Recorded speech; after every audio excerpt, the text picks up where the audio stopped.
मैं अदिति हॉस्टल की चारदीवारी से बाहर निकलने के लिए बेताब थी, खासकर इसलिए कि मैं 1 महीने बाद अपने घर कानपुर जा रही थी। मेरी बड़ी बहन, मेरी प्यारी निशा, जिसकी आवाज में हमेशा एक ममता की सी मिठास होती थी, उसने मुझे फोन करके बुलाया था। अदिति, पिताजी और माताजी तुम्हें बहुत याद करते हैं, उसने कहा था। और उस एक वाक्य ने मेरी आत्मा तक को छू लिया था। मेरे माता पिता, जिनका प्यार मेरी जिंदगी की सबसे मजबूत नींव थी, उनकी याद आते ही मेरा दिल एक अजीब सी बेचैनी, एक मिठास भरे दर्द से भर गया। मेरा वहां न होना शायद उनके अकेलेपन का कारण था, और यह सोच मुझे तकलीफ दे रही थी। मेरे इम्तिहान, परीक्षाएं बिल्कुल सिर पर थे, उनकी गहरी परछाइयां मेरे कंधों पर पड़ रही थीं। इसलिए मैंने यह मुश्किल फैसला किया था कि मैं सिर्फ 2 दिन के लिए जाऊंगी। यह 2 दिन एक लंबी और व्यस्त अवधि के मुकाबले में एक छोटा सा ख्वाब थे, लेकिन मेरे लिए यह सुकून के 2 पल, घर की गर्मजोशी का एक छोटा सा ब्रेक थे। जैसे ही मैं हॉस्टल से निकली, मेरे दिल में एक जोशीला उत्साह था। घर की खुशबू, माँ के हाथ का खाना, पिताजी की प्यार भरी आवाज और निशा के साथ की गई हंसी मजाक। मैं एक व्यस्त सड़क पर बने बस स्टैंड पर पहुंची। मेरी निगाहें बस के आने वाले रास्ते पर जमी थीं, और मेरे ख्याल पहले ही कानपुर पहुंच चुके थे। उसी पल एक भयानक गड़गड़ाहट की आवाज आई। एक तेज रफ्तार काली गाड़ी, जैसे किसी पागल दानव की तरह, 1 सेकंड से भी कम समय में मेरी तरफ आई और जोर से मुझसे टकराई। मैं उस टक्कर की शिद्दत, तीव्रता से हवा में उछली और फिर सड़क की सख्त गर्म जमीन पर जोर से गिर पड़ी। मेरे सिर में एक खौफनाक धमाका हुआ और मेरे कानों में साई साई की एक लहर दौड़ गई, जैसे किसी शून्य की खाहला में शोर मच रहा हो। मेरी आंखों के सामने अचानक अंधेरा छा गया, एक ऐसा गहरा अंधेरा जो हर रोशनी, हर आवाज और हर एहसास को निगल गया। वह अंधेरा कितनी देर रहा, 1 सेकंड या 1 सदी, मुझे उस वक्त की बिल्कुल कोई खबर नहीं थी। मेरा वजूद, अस्तित्व बेजान हो चुका था। जब मेरी आंख खुली तो नस नस में, हड्डी हड्डी में एक खौफनाक सिसकता हुआ दर्द का एहसास समा चुका था। मैं अपने शरीर के हर हिस्से में एक तीव्र पीड़ा महसूस कर रही थी। यह दर्द मेरे लिए दुनिया में वापस आने का पहला सबूत था। मैंने महसूस किया कि मैं मोटी सफेद पट्टियों में जकड़ी हुई हूँ, एक अस्पताल के बिस्तर पर बेबस लेटी हूँ। मैंने खुद को एक कैदी की तरह महसूस किया, जहाँ मेरी इच्छा शक्ति, कुव्वत ए इरादी भी मेरे जिस्म की तरह लकवाग्रस्त, मफलूज हो चुकी थी। वीडियो पर आगे बढ़ने से पहले, यदि आपने हमारे चैनल को सब्सक्राइब नहीं किया है तो कृपया सब्सक्राइब करें और उसके बगल में घंटी को चालू करें। तभी एक जवान, चुस्त दुरुस्त नर्स कमरे में दाखिल हुई और मेरी खुली आंखें देखकर खुशी से करीब करीब चिल्लाई, मुबारक हो, आपको होश आ गया है। भगवान का शुक्र है। मैं उसे खाली खाली आंखों से देखती रही। मेरी जबान खामोश थी और दिमाग में एक फैली हुई खामोशी थी। जब वह भागकर डॉक्टर को लेने चली गई तो कुछ ही देर में डॉक्टर साहब, जिनके चेहरे पर थकान के आसार थे, मुझे होश में देखकर खुद भी बहुत खुश हुए। डॉक्टर ने नरमी से पूछा, कुछ याद है? आपका बस स्टेशन पर एक भयानक हादसा हुआ था। आज आपको पूरे 2 साल के बाद होश आया है। 2 साल, यह 2 शब्द मेरे लिए किसी बिजली के झटके से कम नहीं थे। मेरा ध्यान फौरन मेरे प्यारे माता पिता की तरफ गया। मेरे जहन में उनका दर्द, उनका इंतजार और उनकी बेबसी का एक खौफनाक मंजर, दृश्य उभर आया। मेरी आंखों में बेइख्तियार आंसू छलक आए, एक सैलाब की सूरत में। मैंने जल्दी से एक सिसकती आवाज में डॉक्टर से पूछा, मेरा मोबाइल फोन किधर है? मुझे अभी घर संपर्क रब्ता करना है। डॉक्टर का चेहरा थोड़ा उदास हो गया। वह बोले, जब आपको अस्पताल लाया गया था तो आपके हाथ में कुछ नहीं था, कोई फोन नहीं, कोई बैग नहीं, मगर आपको जो आदमी अस्पताल लाए थे वह अभी भी यही है। इन 2 साल में उन्होंने आपका बेहद ख्याल रखा है। रोज आते थे, पूछते थे, उम्मीद नहीं छोड़ते थे। डॉक्टर ने एक गहरी सांस ली। एक वक्त ऐसा भी आया था कि हम सब मायूस हो चुके थे, सोचा था कि वेंटिलेटर बंद कर दें, लेकिन उन्होंने हमें रोका। वह हमेशा कहते थे, इंसान का काम है कोशिश करना, चमत्कार चमत्कार तो ईश्वर ही दिखाता है। उन्हें चमत्कार पर यकीन था। ये देखिए, हो गया ना चमत्कार। मैं उन्हें कमरे में भेजता हूँ ताकि वह भी यह खुशी देखें। डॉक्टर एक गहरी मुस्कुराहट के साथ बाहर चले गए। डॉक्टर की बात सुनकर मेरे दिल में एक अजीब सी तड़प और उम्मीद की लहर दौड़ गई थी। शायद वह मेरे पिताजी होंगे। ये सोचकर ही मेरी आंखों से और आंसू बहने लगे और मैं भावुक हो गई।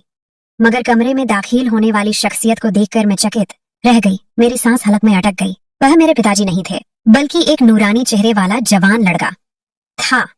उसके चेहरे पर हल्की, सलीके से तराशी हुई दाढ़ी थी और उसका सफेद, साफ सुथरा कुर्ता पजामा उसे एक नेक, परहेजगार इंसान बना रहा था।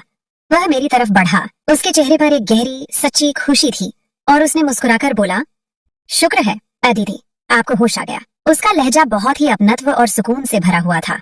मैं हैरान थी इस लड़के की आंखों में सच्ची खुशी के रंग देखकर। आखिर मैं इस अजनबी की लगती ही क्या थी जो उसे मेरी इतनी ज्यादा परवाह थी। मैंने अपनी परेशानी को एक तरफ रखा और जल्दी से बोली, आप प्लीज मुझे मेरा मोबाइल दे दें। मैंने अपने घर संपर्क करना है, वह बोला। उसकी आवाज में वही सच्चाई थी जो डॉक्टर ने बयान की थी। जब मैं आपको बस स्टेशन से उठाकर अस्पताल लाया था तो आपके हाथ में कोई चीज नहीं थी, यकीन मानिए। मुझे उसकी बात सुनकर बहुत सदमा हुआ। मोबाइल फोन भी गायब। मैंने इस लड़के, जिसका नाम विशाल था, से कहा कि मुझे अभी के अभी मेरे घर ले चलें, मगर डॉक्टरों ने सख्ती से फैसला किया था कि मेरी तबीयत के मद्देनजर देखते हुए मुझे मजीद 1 हफ्ते तक अंडर ऑब्जर्वेशन अस्पताल में रहना पड़ेगा। उस 1 हफ्ते में मैंने विशाल को अपनी सेवा करते हुए देखा। वह दिलो जान से मेरा ख्याल रखता, वक्त पर दवा देता, मेरे खाने पीने का ख्याल रखता, मेरी मदद के लिए हमेशा मौजूद रहता। उसकी आंखों में मेरे लिए इतनी गहरी इज्जत और ईमानदारी थी कि मैं बार बार हैरान रह जाती थी। वह मेरे लिए एक देवदूत, फरिश्ता, एक अज्ञात परोपकारी गुमनाम मोहसिन बन चुका था। 1 हफ्ते के बाद जब मुझे आखिरकार अस्पताल से छुट्टी मिली तो मैंने विशाल से कहा कि मुझे मेरे माता पिता के घर कानपुर ले चलें। उसने एक पल की भी देर किए बिना हाँ भर ली। जब हम अपने माता पिता के घर के सामने पहुंचे तो वहां एक बड़ा सा जंग आलू ताला मुझे मुंह चिढ़ा रहा था। वह ताला सिर्फ दरवाजे पर नहीं था बल्कि मेरी तमाम उम्मीदों पर भी लगा हुआ था। मैंने एक अधेड़ उम्र के खुशसैल दिखने वाले आदमी को रोका और कांपती आवाज में पूछा, माफ कीजिएगा, क्या आप बता सकते हैं कि इस घर के मालिक कहाँ हैं? उस आदमी ने एक व्यंग्यात्मक मुस्कुराहट के साथ जवाब दिया, बाजी, इस घर के मालिक तो साल भर पहले ही मुंह छुपाकर भाग खड़े हुए। बड़े अच्छे लोग थे, शरीफों का लिबास पहनावा पहने हुए, मगर उनकी छोटी बेटी ने गलत काम ही ऐसा कर दिया था। कुछ ऐसा हुआ कि मोहल्ले में कोई मुंह दिखाने के काबिल नहीं रहे और रातों रात चले गए। उस आदमी की बातें सुनकर मुझे लगा कि मैं वहीं गिरकर मर जाऊंगी। मेरा चेहरा आंसुओं की तेज धारों से भीग चुका था और मेरा दिल टुकड़े टुकड़े हो गया था। मेरी बिगड़ती हुई बेबस हालत देखकर विशाल फौरन मेरे पास आया और एक नरम मददगार लहजे में बोला, मेरा नाम विशाल है। मेरी प्यारी माँ श्रीमती मीरा देवी जिंदा हैं। वह घर में बिल्कुल अकेली होती हैं और मैं तो अपने काम में हर वक्त व्यस्त मसरूफ रहता हूँ। अगर आप ठीक समझें तो मेरे साथ मेरे घर चलिए। इस तरह आपको रहने के लिए एक सुरक्षित छत मिल जाएगी और मेरी माँ को एक साथी, एक बेटी। जिस तरह उसने 2 साल तक निस्वार्थ भाव से मेरा ख्याल रखा था, उसके बाद शक बनता भी नहीं था। बेबसी और बेघरी की वजह से मैं खामोशी से उसके साथ चल पड़ी। जब हम विशाल के घर पहुंचे तो उसकी माँ मीरा देवी ने खुले दिल और गर्मजोशी से मेरा स्वागत किया। मैं उनकी बात सुनकर रो पड़ी और भावुक होकर बोली, आंटी, आधा अधूरा तो मैं रह गई हूँ। ये देखिए मेरी बैसाखी, मैं तो एक टांग से विकलांग माजूर हो गई हूँ। अब मेरा क्या होगा? उन्होंने फौरन मुझे अपने साथ चिपका लिया, मेरे आंसू पोंछे और एक ठोस लहजे में कहा, अरे क्या हो गया मेरी बच्ची, आज के बाद ऐसी कोई बात मत करना। जिस्म की विकलांगता कोई विकलांगता नहीं होती, असली विकलांगता तो दिल और दिमाग की होती है और तुम तो बहुत मजबूत हो। आंटी और विशाल मेरा बेहद ख्याल रखते थे। विशाल एक निस्वार्थ इंसान की तस्वीर था। अब मैं जिस्मानी तौर पर संभल चुकी थी, मगर मेरी विकलांगता का दुख मुझे अंदर ही अंदर खाए जाता था। एक दिन मैं अपने कमरे में रो रही थी तो आंटी मेरे पास आकर बैठ गईं। मैंने अपने दिल का गुबार निकाला। आंटी, मेरा दुख आप नहीं समझेंगी। मैं भरी जवानी में विकलांग हो गई हूँ। मेरा सारा सौंदर्य, हुस्न खत्म हो चुका है। मैं अब एक मुरझाया हुआ फूल। इस टूटे हुए वजूद के साथ कौन कबूल करेगा मुझे? कौन विवाह करके ले जाएगा मुझे? मेरी बात सुनकर आंटी मुस्कुरा दी और बोली, अरे तो क्या हमने इस घर में तुम्हें उम्र भर का किराएदार बनाकर रखना है? अरे पगली, मेरा बेटा विशाल तुमसे शादी करना चाहता है। उसने तो तुम्हारे होश में आने से पहले ही यह फैसला कर लिया था। वो तो जैसे तुम पर मर मिटा था। यह सुनकर मेरे होश उड़ गए। एक अजनबी, एक नेक लड़का मुझे अपनी जिंदगी का साथी बनाना चाहता था। मेरी विकलांगता के बावजूद मैंने फौरन विशाल से शादी की हाँ भर ली। आखिर उसने मेरी जिंदगी बचाई थी और अब वह मुझे अपना नाम दे रहा था, एक नई पहचान। ये तो मेरा दूसरा जन्म था। हमारी शादी सादगी से हुई मगर खुशियों से भरपूर। विशाल एक बेहतरीन पति साबित हुआ। वह मुझ पर जान छिड़कता था, मेरी हर जरूरत को पूरा करता, मुझे इतनी इज्जत देता कि जैसे मैं कोई देवी हूँ। मगर शादी के कुछ दिन बाद ही एक अजीब वाकया पेश आया जिसने मेरी खुशियों को बिखेरना शुरू कर दिया। एक दिन मैं अपने बिस्तर पर लेटी हुई थी कि विशाल कमरे में दाखिल हुआ। उसके हाथ में एक छोटा काला डिब्बा था। उसने मुझे प्यार से बुलाया, मेरी अनिला, इससे मेरे चेहरे पर काला रंग मल दो। मैं बहुत घबरा गई थी। मैंने कहा, ये क्या मजाक है विशाल? मगर वह मेरे सामने गिड़गिड़ाने लगा। उसकी आंखों में एक अजीब सी विनती, इल्तिजा थी। देखो अनिला, प्लीज इसे मेरे चेहरे पर मल दो। ये काला रंग मेरे चेहरे पर मल दो। उसकी आवाज में एक ऐसा दर्द था जो मुझे मजबूर कर गया। जैसे ही मैंने डरते डरते उसकी बात मानी और रंग उसके चेहरे पर मल दिया, उसने अचानक मुझे बाजू से पकड़कर कमरे से बाहर निकाल दिया। वह दरवाजे के अंदर से बंद करके कुछ बोल रहा था मगर मुझे कुछ समझ नहीं आया। मैं लाउंज में आकर बैठ गई और अपनी किस्मत को कोसने लगी। 3 घंटे के बाद विशाल मेरे पास आकर बैठा। उसके चेहरे से रंग साफ हो चुका था और वह बिल्कुल आम नजर आ रहा था। वह मुझसे बातें करने लगा, मगर मैं सिर्फ आंसू बहाती रही। विशाल को अपनी गलती का एहसास हुआ तो उसने फौरन माफी तलाफी शुरू कर दी और फिर वह मुझे शॉपिंग पर ले गया। बेहतरीन से बेहतरीन चीजें मेरे कदमों में ढेर करता रहा। आहिस्ता आहिस्ता विशाल ने यह सब करने की आदत ही बना ली थी। वह हर दूसरे तीसरे दिन मुझे कहता, मेरे चेहरे पर यह काला रंग मल दो। फिर वह मुझे कमरे से बाहर निकाल देता। लेकिन जैसे ही 3 घंटे गुजरते वह मुझसे आकर माफिया मांगता और मुझ पर पहले से भी ज्यादा प्रेम प्यार न्योछावर करता। एक राज का खुलासा रोशनदान से झांका। मैंने अपनी सास मीरा देवी जी से इस बारे में बात की। आंटी, विशाल को लगता है दौरे पड़ने लगे हैं। वह बहुत अजीब हरकतें करते हैं मगर फिर ठीक भी हो जाते हैं।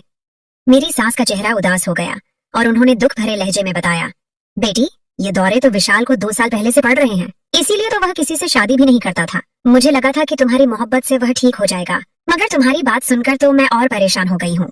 मैंने दिल में ठान लिया कि अब मुझे इस राज को जानना ही था। मेरे जहन में एक चतुर ख्याल आया। मैं फौरन ही लाउंज से एक स्टूल लेकर आई और उस पर चढ़कर कमरे के ऊपर बने रोशनदान से झांका कि आखिर मेरा पति मुझे कमरे से निकाल कर क्या करता है। यह देखकर तो मेरे कदमों से जान ही निकल गई और मेरा दिल गले में अटक गया।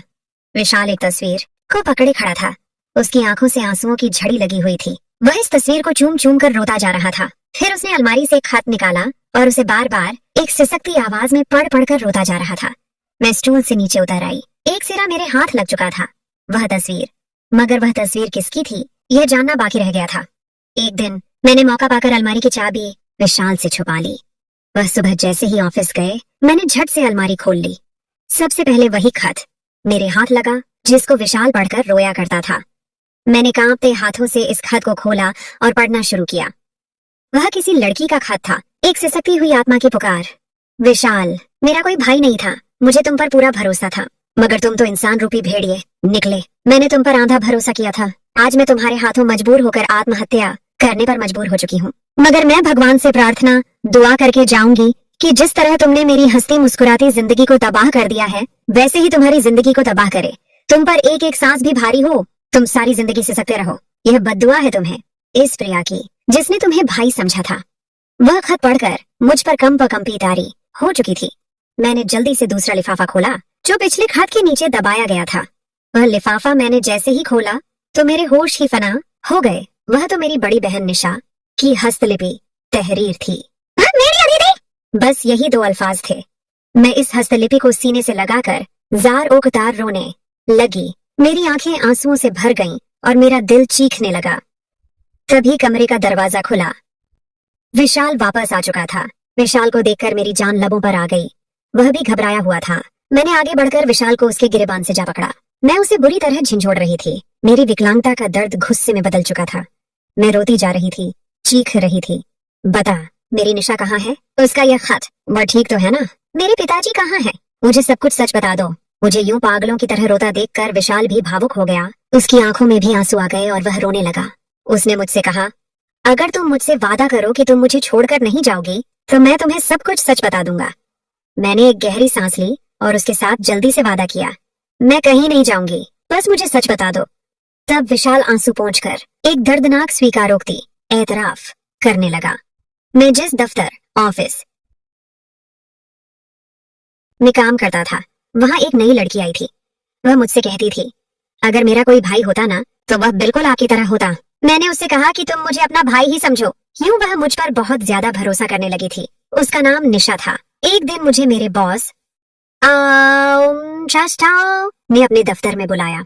उन्होंने मुझसे कहा कि मुझे निशा चाहिए। उसके बदले में मैं तुम्हें घर, पैसा, गाड़ी और मैनेजर की पोस्ट भी दे दूंगा। मैं हैरान रह गया। खैर, मैंने घर जाकर बॉस की ऑफर के बारे में सोचा, मगर मेरा ज़मीर किसी तरह अपनी बहन का सौदा करने पर राजी नहीं हुआ था। सुबह मैंने दफ्तर जाकर बॉस को इनकार कर दिया तो वह बोले, ओके विशाल, जैसे आपकी मर्जी। अब आप मुझे अपना इस्तीफा दे दें, मगर इससे पहले मेरी ऑफर दोबारा सुने। 2 घर, 2 गाड़ियां, तनख्वाह में 75% इजाफा और मैनेजर की पोस्ट। बॉस की बातें सुनकर मैं लालच में आ गया। उसी लालच ने मुझे गहरे गड्ढे में फेंक दिया था। उसी शाम जब निशा घर जाने लगी तो मैंने उसे कहा कि मैं उसे घर छोड़ दूंगा। रास्ते में मैंने चालाकी से कहा, निशा मेरी बहन, आज तुम मेरे लिए मिठाई बना दो।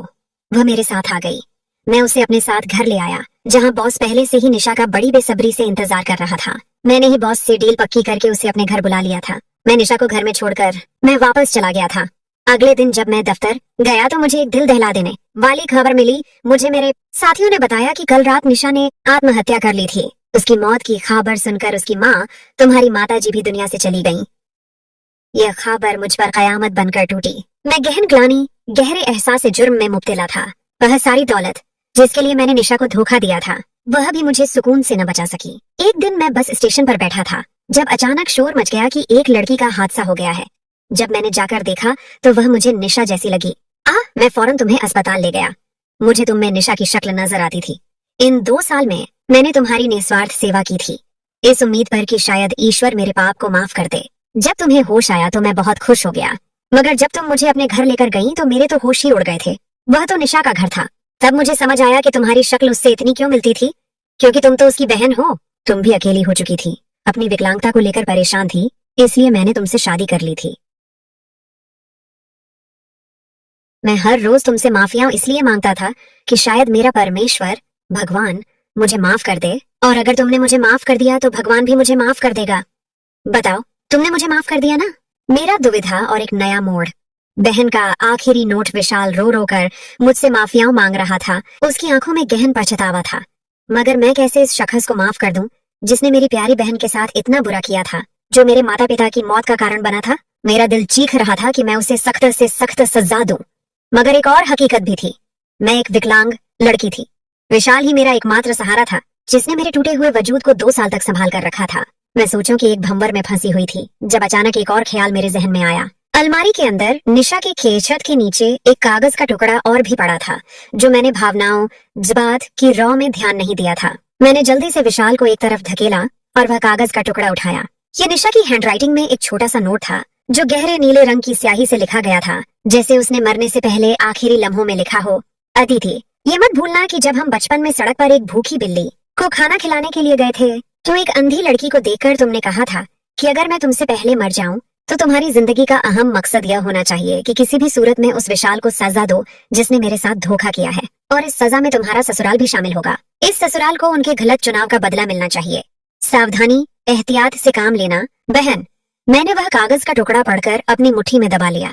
मेरे अंदर की तमाम कमजोरी, तमाम विकलांगता और बेबसी का एहसास खत्म हो गया था। अब मेरे सामने मेरा लक्ष्य, मकसद था विशाल और उसके ससुराल को सजा देना। यह मेरी प्यारी बहन की आखिरी इच्छा थी, उसका आखिरी पैगाम था। इंतकाम का नया रास्ता। बॉस और काले रंग का राज मैंने फौरन एक अभिनेता की तरह अपने आंसू पोंछ लिए और विशाल की तरफ देखकर एक झूठी तसल्ली का सहारा लिया। विशाल, मैं तुम्हें माफ करती हूँ, मैंने सिसकते हुए कहा। तुमने मुझे जिंदगी दी और अब तुम्हारा पछतावा ही तुम्हारी सबसे बड़ी सजा है। विशाल मेरी बात सुनकर हैरत से रो पड़ा और खुशी से पागल हो गया। इंतकाम का रास्ता लंबा और खतरनाक था, मगर मैं पीछे हटने वाली नहीं थी। मैंने सबसे पहले उस काले रंग के राज को जानने की ठानी। अगली बार जब विशाल ने मेरे सामने काला रंग मलने की फरमाइश की और मुझे कमरे से बाहर निकाल दिया, तो मैंने रोशनदान से झांका। मैंने देखा कि विशाल उस काले रंग को चेहरे पर मलकर निशा के खात को पढ़ता है और दीवार पर लगी एक तस्वीर के सामने खड़ा हो जाता है। यह तस्वीर निशा की नहीं थी, बल्कि एक बिल्कुल अलग, बहुत बुजुर्ग और गंभीर शख्सियत की थी।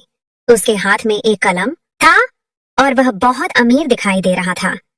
यह तस्वीर विशाल के बॉस की थी। विशाल इस तस्वीर के सामने खड़ा रो रहा था और कह रहा था, सर, आप मुझे माफ कर दें। निशा का खून मेरी गर्दन पर है, मगर आप भी तो मुजरिम हैं। आप क्यों नहीं मर जाते? नया किरदार, निशा की दोस्त रिया, और छुपा हुआ सच। मुझे समझ नहीं आ रहा था कि यह बॉस का क्या मामला है, मगर निशा के नोट में ससुराल का जिक्र था।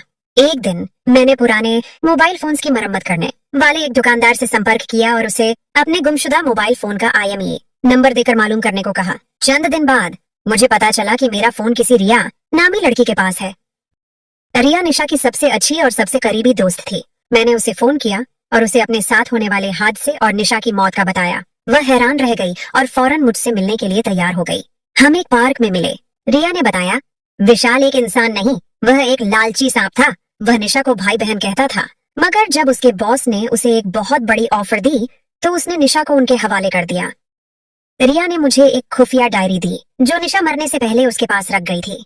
इस डायरी में एक छुपा हुआ सच था, विशाल का असली प्लान, बड़ा राज। विशाल, मीरा देवी और कत्ल का खेल निशा ने डायरी में लिखा था कि विशाल का असली प्लान सिर्फ निशा को बॉस के हवाले करना नहीं था। वह एक बड़ी जायदाद, प्रॉपर्टी के मंसूबे, योजना पर काम कर रहा था। विशाल दरअसल निशा को बॉस के घर ले जाकर उससे एक जाली वसीयत पर दस्तखत करवाना चाहता था, ताकि वह बॉस की तमाम जायदाद विशाल के नाम करवा दे। बॉस की कोई औलाद नहीं थी और वह शराब की ज्यादती की वजह से आखिरी सांसें ले रहे थे। विशाल ने निशा को इस्तेमाल करके अपने आप को बॉस का मुंह बोला बेटा साबित करना था और बॉस की मौत के बाद सारा माल हड़प करना था। लेकिन निशा ने वसीयत पर दस्तखत करने से इनकार कर दिया, जिस पर बॉस और विशाल में गहन झगड़ा हुआ। निशा ने वसीयत को फाड़ दिया और इस झगड़े के दौरान बॉस ने निशा को धक्का दिया, जिससे वह सीढ़ियों से गिरकर मर गई। विशाल ने बॉस को धमकी दी कि वह पुलिस को बताएगा, मगर बॉस ने उसे चुप करवा दिया और निशा के घर फोन करके उसे आत्महत्या का रंग दिया। रिया ने मेरी सास मीरा देवी के बारे में भी एक भयानक खुलासा किया।